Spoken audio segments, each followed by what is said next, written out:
This is the Failures Only Podcast. This is the Failures Only Podcast. This is the Failures Only Podcast, where we are embracing the power of failure by redefining it and turning your worst moments into your sources of strength. This is a Failures Only Podcast where we're embracing the power of failure by redefining it and turning your worst moments into your sources of strength. Today we're doing something a little bit different. As you can see, we only got the homies. We just want to be able to talk to you, the audience, get to tell our story. And in the comments, we want to hear your stories as well. So today, you know the crew. In case you don't, I'm Pablo Segarra, Carlos Martinez, Jamal Romero, the one and only. We got Remy in the background over there doing his thing, playing the ones and twos, playing on the piano over there. So what up, fellas? What's going on? Talk to me. What's going on, Pop? Chilling, man. How's everything as of today? All is well? Season's been running well. Bless, talk to me about how it's been going. I think it's been going, well. I think that it's to be expected. You know, it was definitely, the season was an educational experience. Yeah, it was a lot of fun. Yeah. First and foremost, it was a lot of fun. We got to do what we really wanted to do. Mm-hmm. We executed on an idea that was conceptualized back in January, and then brought to fruition. So that was exciting. Yeah. With that said, though, I think looking at it and viewing the season up to this point, yeah, I mean, there's a learning curve there, man. Yeah. And we're I love along with the it. transparency of it, because I think that's what the audience really enjoys and really loves about us, is that we are who we are, and we come, frontal, right? We come at it like it's an inside joke, by the way.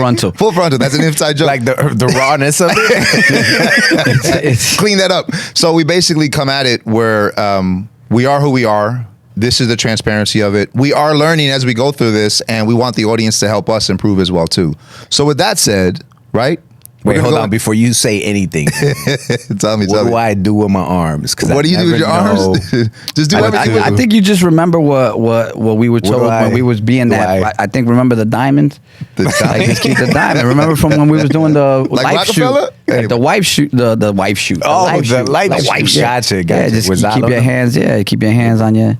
Yeah, wherever you want. Like Lion Chaser Media told us, so put them here. Yeah, put them right there like a diamond. So Carlos, shine like a diamond. Talk to me.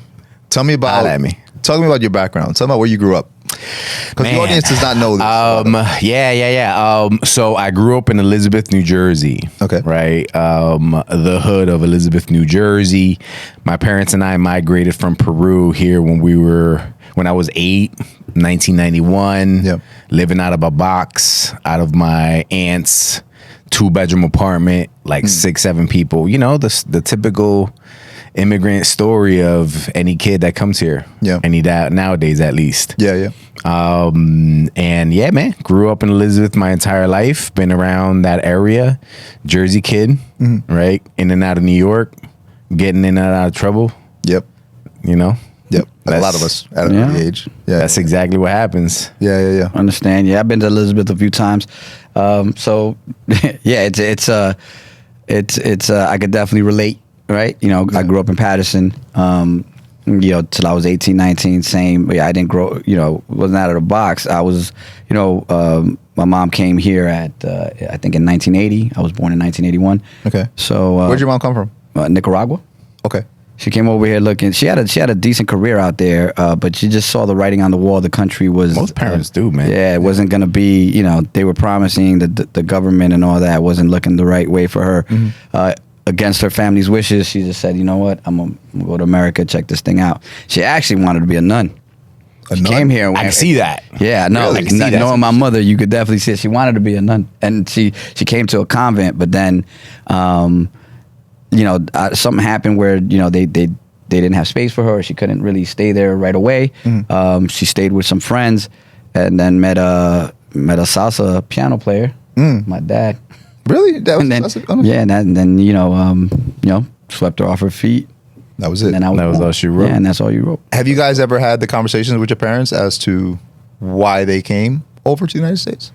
Like, are they open to talking about it? Yeah, I think. Yeah, Is the it more like, conversation we was. just came here. Don't worry about it. And I think exactly what Jamal is saying. Like, the conversation was always like, listen, man, this country where we're currently at right now is going to shit, for lack of a better word. Yeah. My father was a politician in Peru. Okay. Right. And after death threats and all this and all that, my mom essentially gave my father essentially. I say that a lot. Pablo's favorite which word. I'm trying We're gonna to play a game cut with the out. audience. Yeah, at some the point. end of it, you got to count It's gonna be how a many counter. times Carlos said essentially, and you're gonna get a free mug. All right, go ahead. The one that counts is right. Whoever gets the right, Whoever gets it correct. Yeah. So Essentially. my mother gave my father an ultimatum. Wow. Right? Okay. We either, get out this country or, I'm going to apply for a visa or for residency. I'm going to, see what happens. And my mom hit the lottery, right, for us to get here, to get a residency. It was like 1 in a million. Yeah, of course. Right. And How old were you at this point? 7, 8. Okay, so you've Right. already been in Peru for 7 years. Yeah. So she hit the lottery, and what happened at that point is she gave my father an ultimatum. Yeah. Right. Gave him an ultimatum. Like, listen, you coming with us or you not coming with us. So, I mean, it's completely out, up to you. one Because way he or the was other. Yeah. in his early 20s. He was at the peak of his career. Right. He was teaching in a university. He was a politician. Yeah. So gave my father an ultimatum. And after that was all he wrote, man. That was it for him. He chose you guys, obviously. Yeah, 100%. That must have been That's tough. That's tough, though, of man. course. That's tough. That's He's going to having new That Going age with a place, young yeah. career. Yeah, taking off, because kicking like just through. imagine just something happening right now. We're all feel like we're at the top of our careers, right? With law and stuff like that. Just imagine something happening where all of a sudden you got to go to another country to like lift boxes where you don't even know the language. Yeah, just right. in your early 30s at the peak of your life. Right. Right. So it was definitely a culture shock for them, right? Not me. Obviously, I was young and right. I mean, I learned English like as soon as I got here. Yeah. And I mean, they've struggled. Now they're good because we've been here for like 30 years. But they've struggled throughout, and there was a lot of trial and error, man. A lot of life lessons being learned, and so it can't be easy. Yeah, Yeah. My mom, came. She had a good administrative position over there for a profitable company, but she made a choice, and she understood she was going to come here, start from scratch. Yeah. But she had blind faith. Like I said, Yeah, she also that's came here to thought about being a nun and this and that. So her faith, which will play out, and you'll see how it influenced my life later on throughout this segment. But yeah, her faith had a big part in her being able to pick up and make that decision. Yeah. So how about you, Pop? Born and raised in the Bronx, Puerto Rican parents. My mom was the crazy. So the crazy thing about my mom is that she went to our law school, right? So Yeah, they always make fun of me. Realize that I always forget about that. Yeah, they always make fun of me because the day that we graduated law school, I was up on the stage, right, where everybody else was in the seats, and I was up on the stage, like, what the hell is this guy doing up on the stage? I didn't know that was going to happen. That was a complete surprise, by the way. It was really one of the best moments of my life, actually, because I got to stand on stage, and my mom actually got to hand me my diploma when we graduated law school. Oh, wow, that's amazing. Which was one of the best feelings of my life. She broke down crying, of course, when that happened. Were we there for that? Yeah, you were there for that, fool. You got there late. You for got that. there late, though, You for that. ran it late. like most things. No, but I still got to my seat before you. You was having a beer. That's because I didn't Thinking know you they had called time. us. Yeah, this guy was having a beer. I got there late. He was having a beer. Anyway. Yeah, but go ahead. So my mom was in politics growing up. She worked up pretty high up in the New York City politics. My dad was assistant principal. My dad's a Vietnam vet. My father and your father kind of share that because my dad was deep into Southside as well too. Latin jazz was his thing. He was a music teacher in El Barrio in New York for some years and got tons of pictures. His famous student is Mark Anthony. Mark Anthony actually wrote Mark Anthony's first song, which I didn't know about that until when he passed away, unfortunately. And one of his best friends was like, "Yo, you know that?" He got up and told everybody. He's like, "You know that the first song that Mark Anthony ever sang in public, your dad wrote it in the junior high school." Which was crazy. It was pretty cool. So I was born and raised in the Bronx. Went to school out there, junior high school out there. Went down to high school in the city, which kind of opened up my viewpoint of New York City, because even to this day, the experiences that I've had growing up in New York are so diverse, right? You meet people of all faiths, all cultures. I've had tasted everybody's food, eaten in so many different people's homes, that when I moved out of New York, I still miss that. I don't have that diversity. as much. So that played a big part of my life of just being able to kind of be comfortable with a lot of different religions and cultures, Variety, and people, yeah. because I enjoy it. Like I you really do. You were exposed at an early age. Yeah, at to an a lot of early different age. things. That makes sense. Yeah, okay. And there were, of course, we all got our own traumas, right? Like growing up in different parts of not different parts of the United States, but kind of similar hoods, right? Like Yeah. that does affect everybody. Yeah, being in that low growing income, lower class, Yeah, not middle. like you Like, you know what I kinda- mean? You're trying to scratch your way to the middle class. We all kind of get through it. We all kind of get through it. And even what I've learned now too is that like even now at this age, to be successful, like you have to learn how to heal through that trauma. And if you don't face it directly, you can't heal through the trauma. Right. So it's like even now I'm kind of finding like this podcast has been so great for me because it's helped me to heal through a lot of just issues and traumas I've been through that's before. the idea, man. And really being able to be the best version of myself. That's all I want to do. 100%, At this point, yeah. You know? And I think that's one of the biggest learning lessons, right, of the podcast, at least for me, is the fact that a lot of guests have said that to us. Yeah. Right. That is this something that is so resonates and therapeutic. definitely, yep. Right. That they've been able to come in, be vulnerable, be inspirational, and have shared their stories. Yeah. Right. And this is one of the reasons why we like leading with that, whether it's in the intro, whether it's in the closing. Right. That's essentially our motto.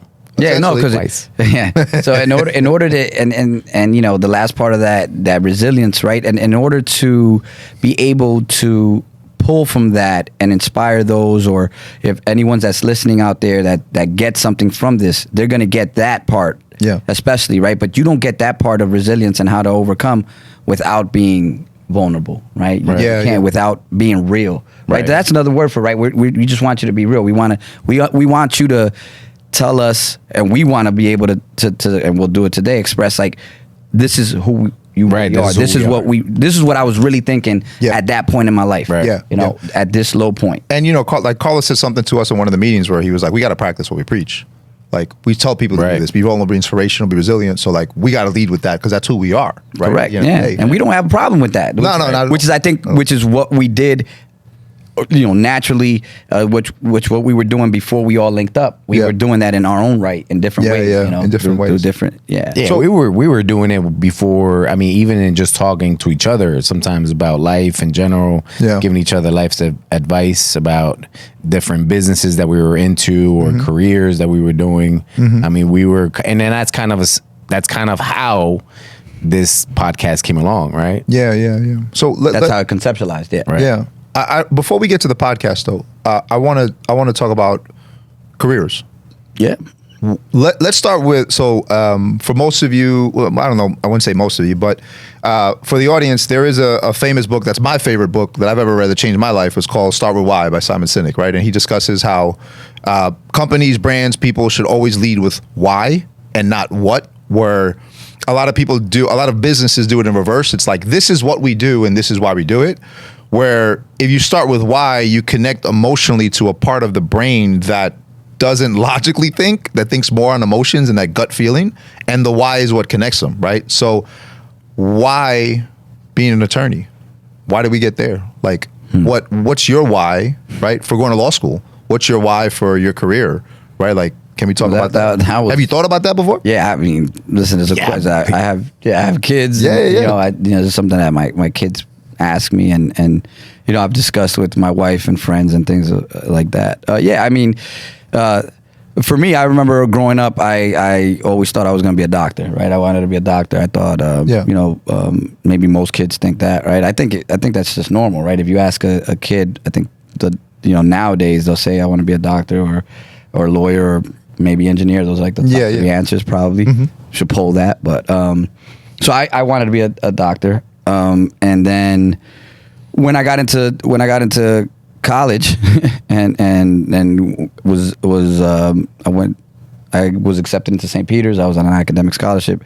And I was pre-med, thinking, here we go. I'm gonna do this. And then 2 years later, I found myself not expelled, but not allowed. I had to go back on conditions, right? And I lost my scholarship, and I couldn't meet those conditions. Okay. I ended up being in community college. I was always good with numbers, so I just took a finance class. Figured, this is what I'm good at. I want to get in and out. I got an associate's in finance, and ended up getting a job at the bank. Yeah. And while at the bank, I excelled. Moved from teller to banker to, at the height of it, I was a private banker, dealing with high-profile clients.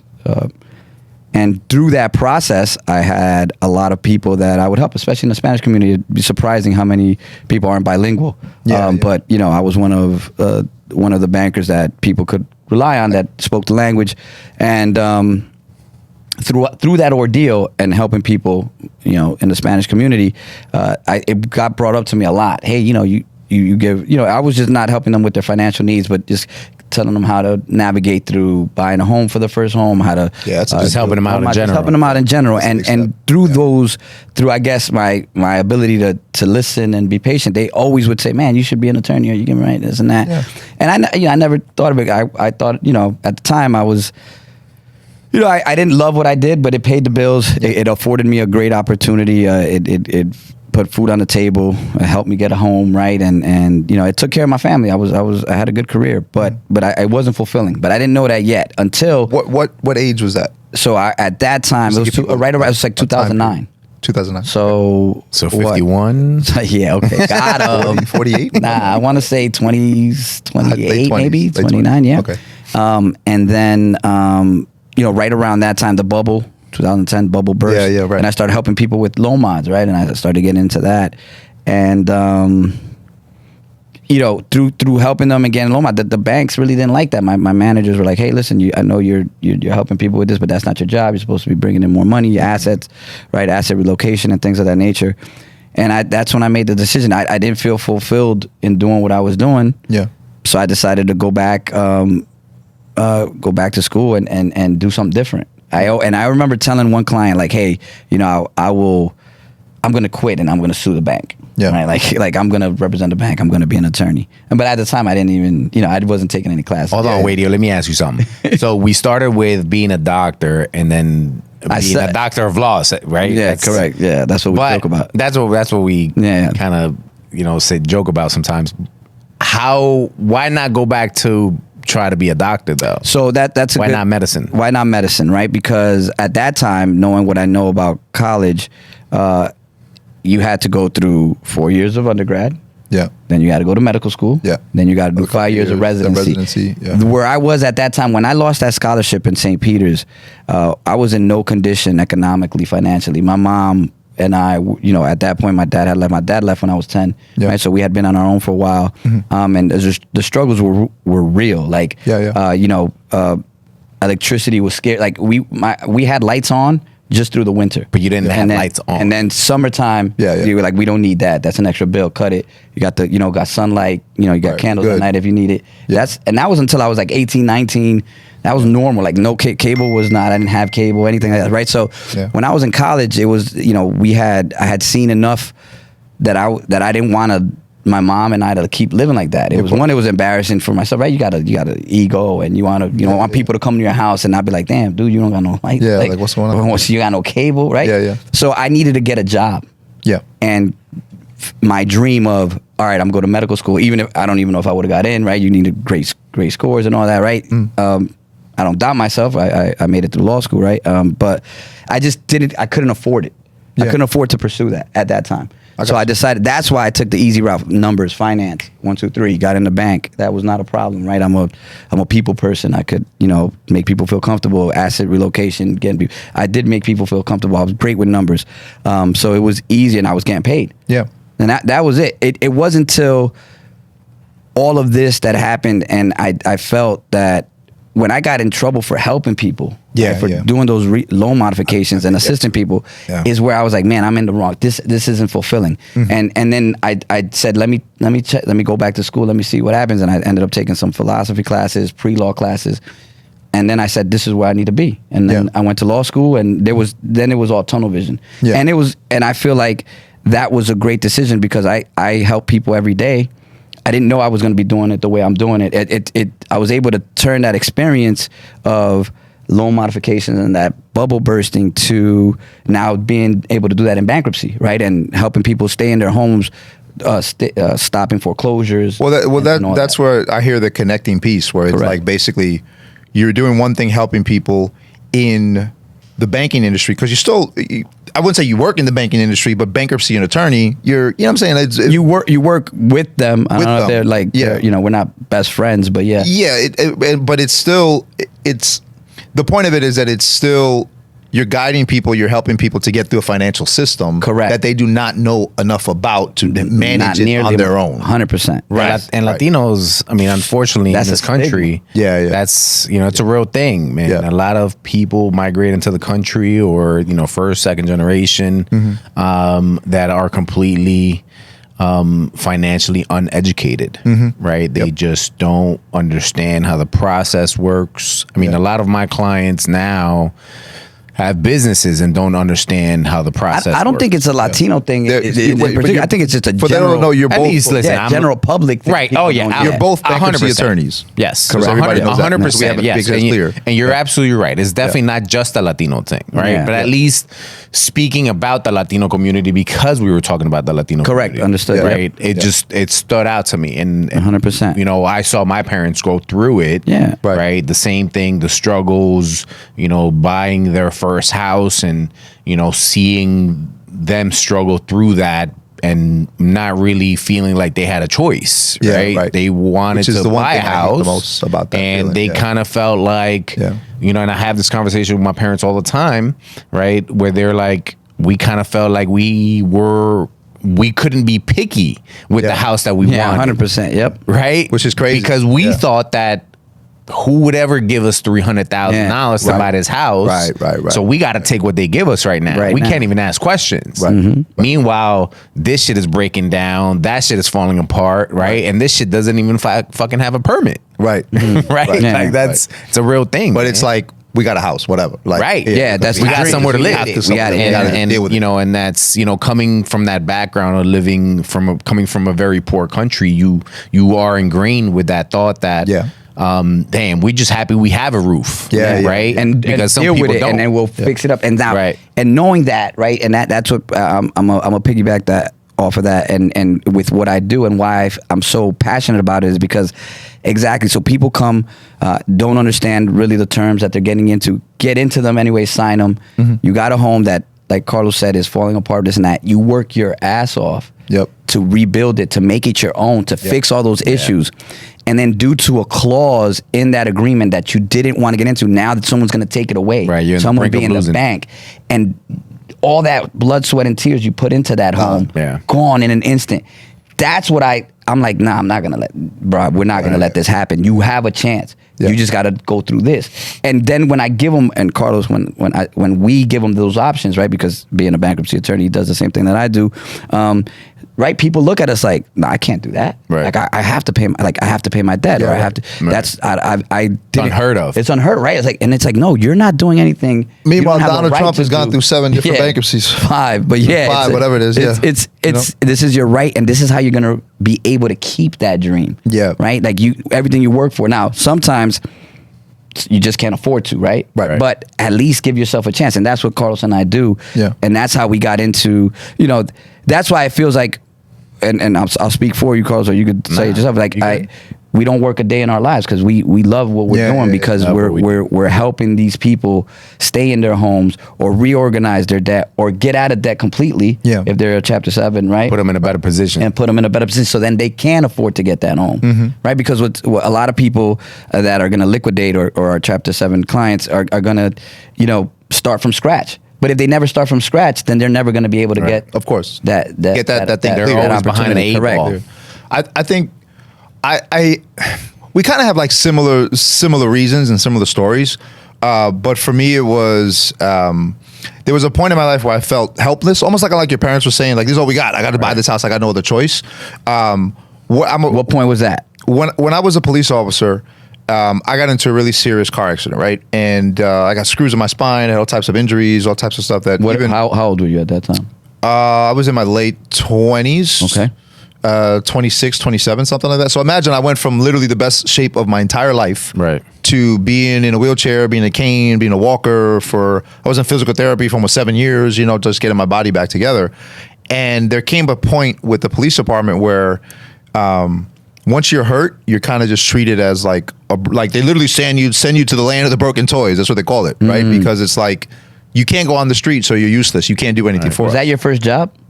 First professional? I was just gonna ask that because how did you become a cop? Yeah, was that like your first, like out of college? Did you even go to college? Because I don't think I've ever asked you that, Pop. Like, how did you choose to? Yeah, because we met you as like the end of the end of being a cop. Being a cop, transitioning to being a cop. So I was in CUNY. I was in Lehman College, right? Okay. And I started out there, and my goal was to be a sports medicine doctor. Same thing, right? Okay. I was going to be a sports medicine doctor. Was studying there. I was doing great. Biology was literally still one of my favorite courses ever because your body just works off of homeostasis and just kind of levels it out. So it made sense to me. It's like, oh, this is dope. Yeah, it just makes sense, right?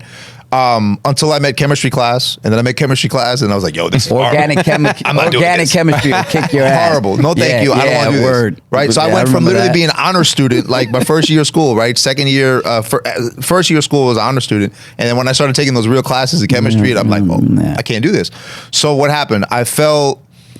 At that point, I've always been a student of hip hop my entire life, but I fell back in love with wanting to be a producer and a rapper and all that type of stuff, right? Oh, you awesome. He went backwards. You went back to like 18, 17 high school days. 100%. We're all going to be a rapper. 100%. 100%. I got mixtapes. I don't want to get arrested, but I want to be with cops. There's mixtapes out there from when I was 14 floating in the ether, right? So, but what did I do? I took that and I had... you were almost out. And then you was like, I got pulled back in. So I took it and... I need to go back into the studio. Clearly, I need to write about this. But I took it serious, right? Like I was living with my dad at the time. Like I said, my dad's a Vietnam vet, so he was very claustrophobic and again, kind of embarrassing, but he would sleep in the living room when I was living with him. Like we had 2 bedrooms, but he would never sleep in the bedroom because it was too close. He needed the space or whatever, right? Anyway, all his PTSD stuff. So I took the empty room and I turned it into a studio. Like put holes through the doors and everything, put up the moving pads. But I have my MPC, I have not somewhere out there. You could have made it. Somewhere out there. I don't know if I could have made it. Kanye took your place. Took my shine. But I got like 50 songs out there. It was demo quality work. It was good. That's what happened. That's what happened. Yeah, Fat Joe. They didn't have Cole Williams. I still got it. So, but I say all that because my mom, who's my guiding light of my life, was like, "Yo, you fucking up, Bobby." Really?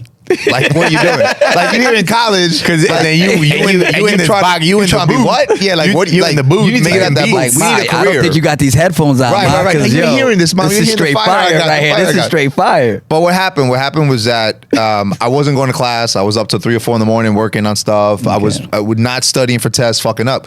So my mom was like, "Look, you need a career." And there was an opportunity. This was 2005, so this was the aftermath of 9/11, right? When the police department was really filling in the file that they lost, right? Because we lost so many cops. But then you got to get ready for in case something else happens. Well, that's the thing, right? They were revamping that, and then on top of that, we were losing cops from the aftermath of 9/11, which is all the smoke inhalation, causing all this cancer and those weird issues with them. The lung issues and stuff. We had an opportunity to be able to, they were given tests to be a police officer, and there was an opportunity to like fast track it and get me in there in the academy super fast. So she was like, make this agreement with me, right? Like, take the test, get into it, get through the academy. If those 6 months you hate the academy and you want to get out, I will personally go and find you a brand new career. Like let's do this, right? But take the jump and do it. You was right? like, take a chance. I just want to make beats. Yeah, I just want to make beats. What are you talking about? Take a chance. So then I did all the thing. I got into the police academy, and I fell in love with the job. I really did. And it wasn't the power of it, all that type. It was that like what I was gonna say. No, it was like I'm literally uniform. The same thing you had with the bank. Yeah. I'm out here helping people. Like I'm from the Bronx, and I was working in Washington Heights, which I've been hanging out in Washington Heights since I was 12. So you knew people. So I knew people. I already knew the neighborhood. Like it was not like I was out of my element. I'm literally running around helping my cousins in the street, literally. Shit like that. And I fell in love with the job super early, wanted to do nothing else for the rest of my life. That was my plan, do this 20 years, longer if I have to, and then retire and move on. But that a stigma though? Like you remember that movie, Who's the Man? Right? Yeah. Dr. Dre and that. Yeah, of course. Right? Yeah, so of course, right? So like when they became like, nah, you the man now? Like, so that didn't come with like... Yes and no. Like this dude got a uniform now? Yes and no, because I tried to be honest with myself and be humble as much as possible, right? And so the thing is that, like, yes, that was an issue. When you're a police officer, you always get, oh, I'm a cop, I'm a police officer, and it's either the, oh, nice, my cousin's a cop, blah, blah, blah, blah, thank you, I appreciate that. Or it's like, oh, you a cop? Yeah, that's totally it, right? Because that's usually, if you're a cop, you got to let me know. There's no by in law. between. Yeah, right, by law. Yeah, you can't so there's no in between. Like there's no like outside Not of a real that law, by the way. But so the thing is that, like, I went through that career, and then I'm like, yo, I'm literally giving my life up for this job, and like, this is how I'm getting treated. Oh, this was after. So this was after the accident and everything, right? And I'm like, so you had all that passion, you loved this, yeah. You was blood, sweat, and tears for it, and then you actually blood, sweat, and tears, and like it kicked you to the side. It wasn't. Now, granted, they did take care of me to the fullest extent that they could. But at the same time, it comes with a cost. Because yes, we're taking care of you, but since you can't do nothing for us, we're going to stick you in this office and you're not leaving that office. And they change your hours. Literally one day I went from working in the Bronx, like 15 minutes away from my house, and now I got to work in Center Street, which is where it worked out. God does things for a reason, because it worked out because I was walking distance to New York Law School. Oh, right? I remember that. Yeah, so it worked out. But I was down in New York. I was down there in the court. So everybody that came through the court system in Manhattan was dealing with me, right? So God does things for a reason, right? Like, I was down there at the right timing because I was so close to school. I was able to actually, pick up from there and go straight to class, like, without a problem, right? But that feeling of helplessness of like, yo, I'm literally maybe paralyzed here. Like, it got to the point that my back was a really serious issue. I was walking with a limp, and I was like 30 and I couldn't walk. Well, you had a cane. I remember when you had that cane. Right, that's what I'm saying. Right. You had a So cane. I went from that. He was like the best looking oldest model in the world. I was just gonna say that it was a designer cane. Like a horse. Like, yo, you was like, it was some Puerto Rican. Yeah, you was definitely trying to pimp with a cane. Like, this dude had a horse with a Puerto Rican flag on it. Definitely, it turned into a knife. It definitely had a Puerto Rican flag, and it was a sword cane. Yeah, you was different with it. But so then, to be an attorney, it was like, yo, F this. I'm not gonna feel this way ever again, and I'm gonna make sure nobody else feels this way ever again, right? In terms of my clients, the people that I represent. And that fire got me into law school because I was able to take the LSAT and like, F this. I don't give a shit. Like, I'm getting into it, right? And then a lot of it too was that, like, a lot of pressure I feel that I even still to today that I have from my parents were like, my parents got, between them, they got 3 Ivy League degrees. My mom did all this crazy stuff in the government. So my you dad felt like is you had to keep up? I feel like I had to keep up with that. My dad has got like, was a music professor. We used to walk down the street. His students used to know him. And I'm here like, I'm a cop. I'm loving my job. But it's like, at that point, I didn't even water to what they're doing. I got dishonorably discharged in 3 years. Yeah, that's what I'm saying. Like, it's not even close to what I want to do. And I think that even today, like, still a lot of that fuel fires me as to, okay, I got a business, I'm an attorney, but I'm doing 5 different things at once. Because I want to do it, because I got to feel like I got to keep up with that, you know? But I use it. I don't let it keep me down. I definitely use it, and it's like motivating, not like a trauma that's holding you back. It pushed me. I mean, it might be a trauma. We got to unpack that. Let's save this video for later. For your therapist to look at. But yeah, that's everyone check out therapy. If you you need it. Yeah, 100%. Yeah, all of us do. But so what has been? Now everybody's an attorney. Right, like in that role, we got at least on these couches. These couches, right? Yeah. What's been? It took a while, but what's been the biggest struggles, and what's your biggest struggles and biggest successes, right, in your current career? Because now, and I was just talking about this with my cousin yesterday. He's younger, right? Generation Z, which I focus on a lot of what I talk about, and the inspiration I try to give out. The younger generation, younger than you, fool. Probably 2 generations deeper than you. I don't know what that means, though. But he's trying to find a career. He's trying to find himself, right? And he's like, yo, I'm doing these odd end sales jobs and blah blah blah blah, and nothing's really working for me. I don't know what to do. Hold on, let's stay there real quick, right? Because I think that's something that's important to hit, right? And let's stay on track, but let's put that as a side note. Yeah, side note. Go ahead. I think that people need to understand that it took us a while to get to where we are, right? Because nowadays you see things on social media and you see, everybody's got a career, everybody's making money in their early 20s, but I mean, it took me until like I was in my mid to early 30s or mid to late 30s to really figure out what I wanted to do. Because even when I was in bankruptcy, we had a conversation like, I don't even know if I want to do bankruptcy. Right? That's a very good point. You had to define your passion. You had to find your passion. Right, correct. And I think that people do different things, right? Because they're trying to find a life purpose, right? They're trying to find their purpose when in reality, you have to give that life purpose. And I think that's where people make the mistake. They are waiting for that purpose to come to them when you have to go out there and get it, man. Now, okay, let's stick to that that conversation track there. How do you think people can find that purpose? I'll tell you. Let me just jump in because I kind of got to answer this. No, go for it. What I've learned is you have to experience all of the jobs. You have to experience all the careers. 100%. You took the words out of my mouth. Don't want to do. Yes. Correct. Right. 1,000%. I know for a fact that like there's from being a police officer, you have so many different experiences. One of them is you are a caretaker. Whether you do it good or not, you are a caretaker. Protect and serve. Right. But I know for a fact that I'm like, when I would go to the hospitals, when I would take prisoners to the hospitals, when I would deal with schools, like it was at one point I was working a lot with schools. I knew that I could not be a nurse. I know I could not be in the healthcare system because I don't have the patience to be able to take care of people like that. I just don't, unfortunately. So I saw it firsthand where like, I can't do this, right? I can help you and protect you. I'll stand outside the door, but me coming in and cleaning up, I can't do it. I just can't, right? Now that's a me thing, right? I knew also too that being a teacher, my dad was a teacher for a long time, being an assistant principal, dealing with the school system through the police department.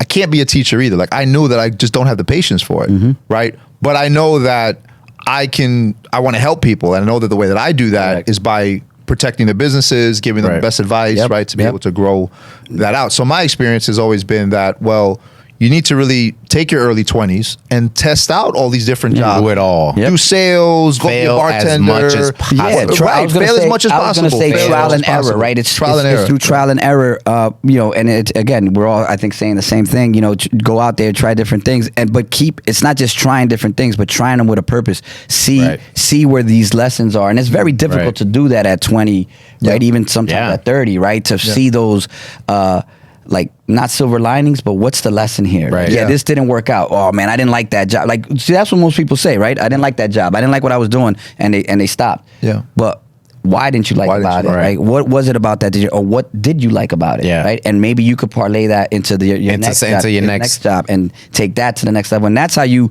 Yeah. And it took me a while, I guess, and that's what we're saying. It took us a while to get there, but it was happening, and it happened. In the bank, I felt it. Right. I was being successful. Yeah. I was moving up the ranks.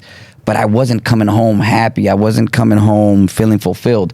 And that's where I took it. And it took for the bubble to burst and all that and getting, I think, written up. I believe I got written up for helping people with modifications after being warned not to do that I said, man, I don't want to do this. Right? And I was able to parlay all those life experiences, those other jobs, because I had sales jobs and all that other stuff, and say, this is what I would be good at. Right? And this is what I want to pursue.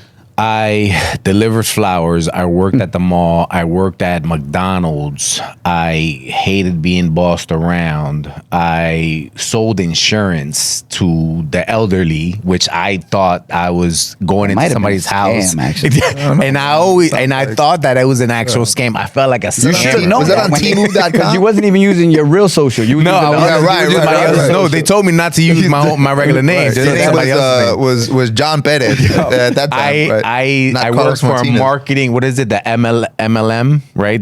Which is really a pyramid. The pyramid scheme. Yeah, but I knew you sold Herbalife. I knew you sold Herbalife. Amway. Amway. I sold Amway. Wait, no shade to Amway. They may want to be a sponsor. No shade. I was a mechanic. Which is crazy. And that was your passion. Yeah. At that moment, right? At that moment, right out of high school. But the military too. Then you right out of high school. Hold on, I'm gonna get there. So right out of high school, I became a mechanic. I went to Lincoln Tech, which is a well-known school in Jersey. Yeah. I was one of their top mechanics. I got a job at BMW, and Right.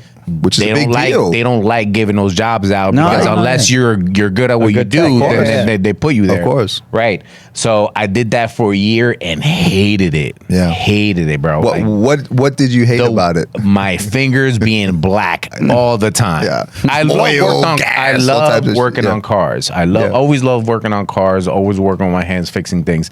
But every single day coming home, right, with dirty fingers, I hated it. Every single thing about that. I lasted there for a year. It's a little high maintenance of you, but that's okay. 100%. Yeah. But this is but then he got a bougie streak. what I He learned can- from he that can flex job, it. right? Because then I went into the army. But what I learned from that job was also the fact that the dudes that were coming in and buying those cars, I would sit there and I would be like, "Damn, what is that dude doing?" Yeah. right.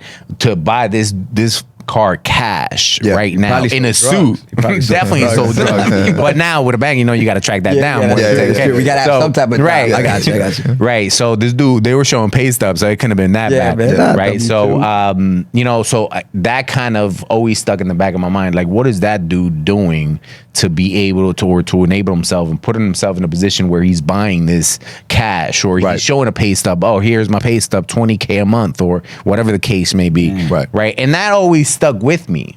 Right. And that kind of parlayed it into me wanting to become an attorney at some point, right down the line. Yeah. Right. And there's obviously a lot in between. In between, yeah, of course. Yeah. Right. But But that was that going first- back that to first the kinda original like- question. like right. nugget. Right. Yeah. That going back to to what we were saying, trying all these different things and thinking that I was going to be a mechanic because that was it, but then doing it and then figuring out that I actually hated it and Right. hated everything about it. Right, I right. think that's what people don't do the most. People don't, they stay comfortable. Either they stay there and they're like, where this they is what are. I got, yeah. Right.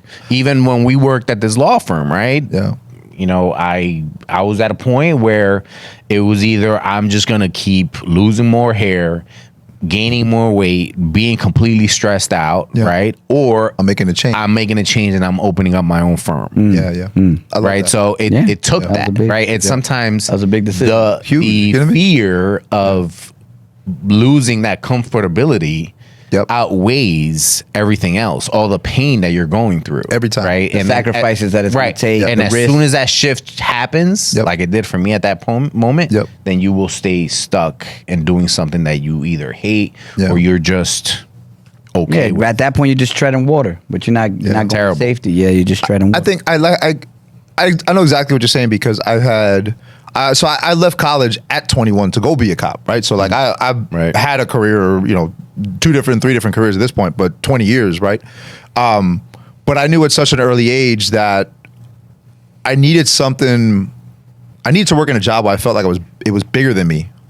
You know what I'm saying? No, of course. Where like I never forget, for 2 months, I was 19 years old. For 2 months in the summertime, I worked with the New York City Housing Authority, right?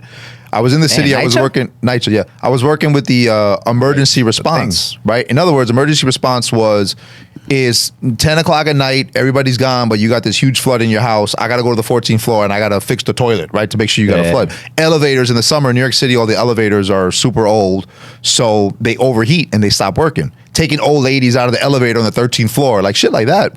But it was a job with purpose. I felt like I was genuinely going to help a person, right? And then I left early. Another big failure that my mom was probably still pissed off at me about.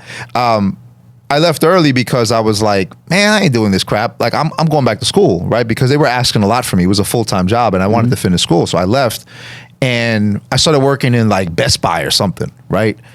And I'm sitting here and I'm like, man, I don't give a crap if these people buy these damn CDs or not. Well, at that point it was CDs. I'm like, what am I doing with my life? Like, why am I here? I'm showing up to work. Nobody gives a crap whether I'm here or not. Those type I'm of jobs doing do that what? to you. Yeah, I'm like, I'm doing what?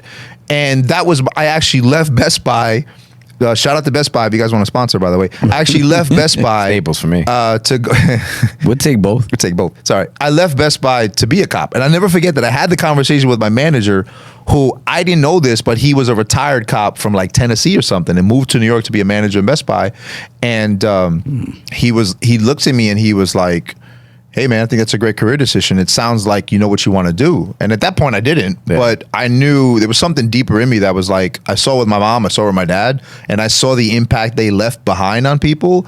And I'm like, me helping you to buy a, the right DVD but you was going to school though anyway. I don't know if that would have been your end all be all. I don't think that would have. I don't think we would be talking to Pablo. But I feel like and there's nothing wrong with that if that was though, right? If you were the general manager of Best Buy, there's nothing wrong with that. Of course not. It's just my own feeling. I was unhappy with it, and my whole thing is that like, I feel even at an early age, I felt like life is so short that like I want to leave behind a legacy, right? Even in 18, 19, I knew that, right? But I think that I felt like I was wasting time. I'm like, why am I wasting time in this job that I don't want to do? That I don't. Big factor. You know what I'm saying? Like I need to move forward with it, and consistently push forward. And I think that's why even today, that's why I do like 10 things at once. And y'all always make fun of me about it, but it's because I feel like I got 7 days a week that I need to put in 24 hours a day. I need to put in work somehow, one or the other. And it's every not day. a bad way of thinking, man, because maybe when I was younger, I would look at myself and probably think that, right? And I would say to myself, what's wrong with me? Why do I keep going from job to job? Yeah, what am I doing? Right? What am I doing wrong? Right. But in reality, man, I mean, I don't think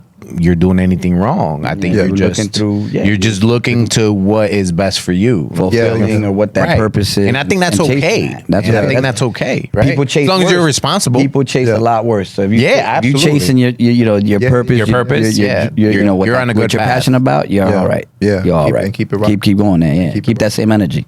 So let's get into the final segment here, right? And let's talk about how does that all switch over to the podcast where we're at now. Right? How does all those years of experiences, years of failure, right? Like, how does that?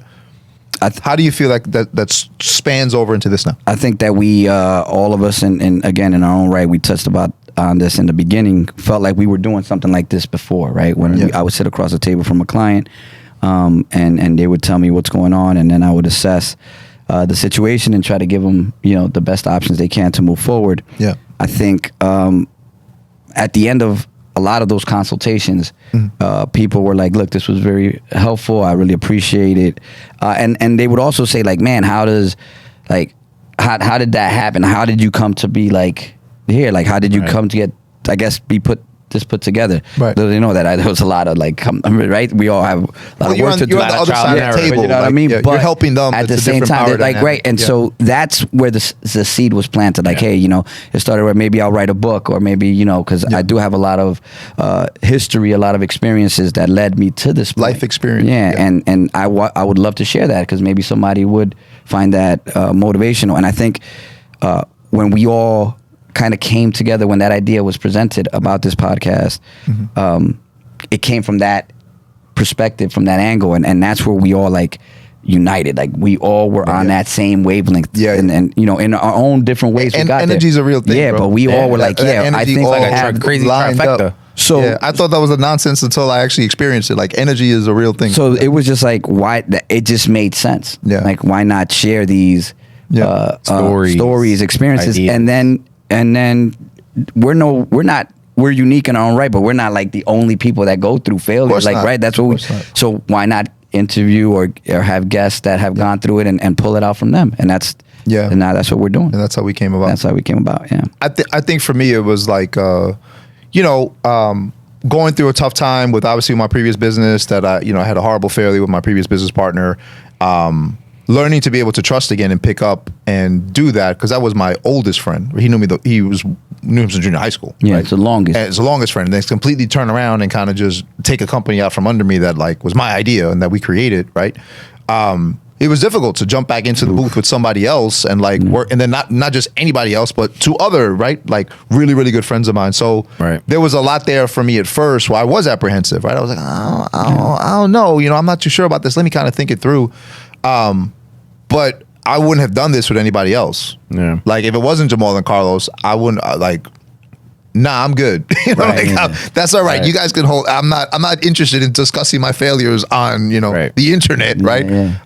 Unless it's with people I genuinely trust that have my best interests at heart, and I know that you guys have that, and it's the same with me for you too, right? 100%. So I think that like that genuine connection between us, like it's clicking. Everything's clicking at the right moment, and I'm really excited for next year because 100%. Of the fact that like I think that we've gone through at this point, you know, more than halfway through the season, and we've learned so much that we just want to consistently improve and leave more inspiration and get you know, better every like day. get better every day, man. You know, like one of the guests, Bryson, said, like, Yes, that's the sir. goal, just Be get intentional. better, be intentional about getting better every day. I'm telling you, man, Every day. Bryson's Every episode, day. like this entire conversation that we've been having, that's all I've been thinking about. Really? Yeah. Shout out to Bryson, man. Yeah, shout out to Bryson for Yeah. real, man. Because he came in with so much intention. Yeah. Right? He came in with so much intention about, you know, speaking about his story and his life and everything he's been through up to that point in his life, and how much his intention was to share his story and his message at that moment, right? And I think that every single time that we do these conversations and episodes, I think about the same thing. We come in here with intention, right? Like what we always say at the end of the episode, right? If we help one person, right, then we are successful in our own right. That's it. Right. And I really do mean that, right? We 100%. really do come in here and share these stories because we feel like a lot of these stories should be spoken about and should be learned from, right? Because life isn't easy, right? Life isn't linear, Right. And I think that everyone has, like Wadio was saying, everyone has similar stories, right? Everybody Bob got always something to says it, share. man. Everybody fails. Yep. Right. Everybody it. fails. That's it. We all belong to this club. Yep. All part of this club that we didn't know exists, but we all belong to it. On that note, Yes, sir. On that note, thank you for sharing with us. Appreciate that. Carlos, what is it that we say at the end of every show that everybody better know by now that I'm going to Get it. trademark? We don't Fuck it. get a trademark. If yet? it fails, it fails. Fuck it. If it fails, it Go out there, go do it, fail as much as possible. We're out.